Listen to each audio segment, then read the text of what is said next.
За сайн байна уу? За өнөөдөр ингээд манай байгууллага үйлдвэрлэсэн үйлдвэрлэгч ах маань ингээд амжилттай аялын виза авсан байгаамаа. За энэхүү үйлдвэрлэгч маань бол хуваарай бизнес эрхэлдэг. За өөрийнхөө одоо үйл хөдлөх буюу байр дээр бол үйлчлэгээ явуулдаг. За тэгээ аялын визэнд ороход ер нь бол хэрхэн яаж виз үүсэх боломжтой юм зөвхөн туристийн гэрээ гаргаж орно гэдэг л ойлголттой байгаад яаж виз үүсгэх дээр бол манай байгууллагаас ирж дэлгэрэнгүй зөвлөгөө мэдээлэл аваад за Батхаад хаяг анкет зэрэг үйлчлэгээ аваад амжилттай виз авсан байгаамаа. За манай байгууллага үйлчлүүлсэндээ бол таны сэтгэл хэр байсан бэ? Зөвлөгөөний бас үйлчлэгээ хэр санагдсан, виз үүсэх боломжтой гэдэг мэдээлэл одоо бас амжилттай виз авсан байна. Ер нь үйлчлэгийн маань ер нь тань хэр санагдсан бэ? Бас цаашдаа аялын виз үүсэж байгаа хүмүүстээ бас зориулж хэлэхэд бас хэлбэг байдлаас сануулж бас үйлчлүүлэгч маань бол өргөж өгөөч хэлмээр байна. За сайн байцгаана. За тэгээ би Мека бирижээр үйлчлүүлээд одоо аялын виз авсандаа баяртай байна.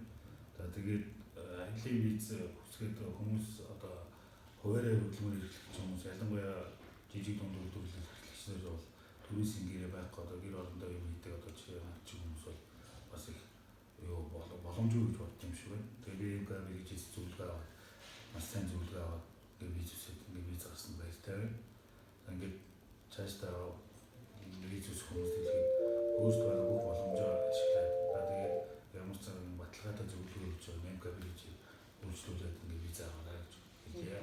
Тийм одоо ер нь одоо ихэвчлэн нөгөө нэг хуваарай бизнес эрхлэх хүмүүс чинь өөрсдөнд нь нотлох хүчээр байхгүй учраас заавал туристийн гэрээ гаргуулж орно гэсэн ойлголттой байгаа гэдэг. За тэгээд туристийн гэрээгээр хуримжаал хийж үлдээд ямар эрсдэлтэй вэ? Эргээд та өөрөө мөнгөөр охирно, цагаа охирно гэдгээрээ бас мэдэж авах хэрэгтэй. Тийм учраас өөрсдөө хуваарай эрхэлдэг хүмүүс бол өөрсдийнхээ одоо бичиг баримтаараа нотлох хүчтэй хангалттай бүрдүүлээд виз үсэх боломжтой шүү гэдгийг бас хэлмээр байна. За одоо манай байгууллагаас бол баталгаад хаягаар гаргуулад тэгээр гарах зөвлөгөөгөө аваад декларац бүглэх мэдээлэл энэ аваад бол аялалтаа бол бэлэн болсон байна. За ингээд танд бас ажилтны бизнест нас өндөр амжилт хүсье.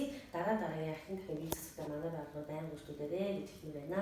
За баярлалаа. Ингээд та бүхэн ч гэсэн бас ажлын амжилт хүсье. Ингээд цаашдаа ажилт нь маш их өндөр амжилт хүсье. За ингээд хүмүүс над энэгээр үйлчлүүлээрэй л гэж хэлээ да. За баярлалаа.